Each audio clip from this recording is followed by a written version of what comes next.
days, Jesus went up to heaven. They're all in the room there, and there's 120 of them, and they're all sitting there praying. They're worshiping Jesus. They're like, wow, can you believe we just saw Jesus go to heaven? And he said he's going to come back one day, and we're going to wait here for this special gift from heaven. And so all for these 10 days, they're praying and they're worshiping, and all of a sudden, it's day 50. And all they hear is this wind. This wind comes in to the upper room where they've been hanging out. They're like, whoa, what's that wind?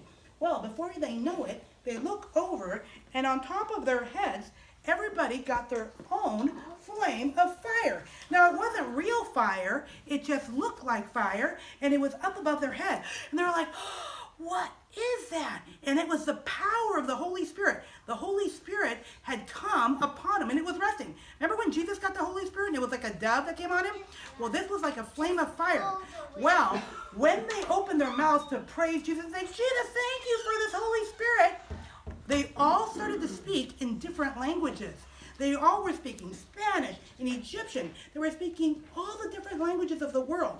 And outside of this room, there were all of these people that had come for Passover and the celebration. They had all been there. There was people from Egypt. There was people from different parts of the world. And they heard these people, and they're like, what is going on up there? There's a huge ruckus. We see all these people praising in our own language. So the guy from Egypt, he goes, hey, I understand that they're speaking Egyptian. Other people were like, hey, that's Hebrew. Other people were like, wow, that's Aramaic. Everybody heard what these people were saying.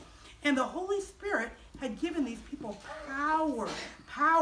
Well, some of the people, there's always going to be people like this.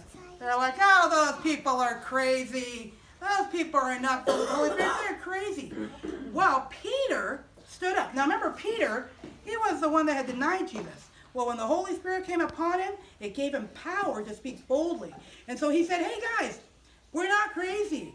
This is what the Bible has been telling us about. He said that the Holy Spirit is going to come upon you. And when the Holy Spirit comes upon you, it's going to give you power. He goes, and young people, you're going to have visions.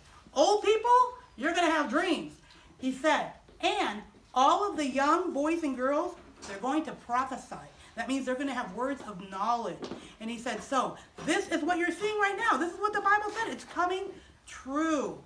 And so 3,000 people heard the message that Peter spoke when he had power from the Holy Spirit, and 3,000 people gave their heart to Jesus. And it was so beautiful. So you guys are going to see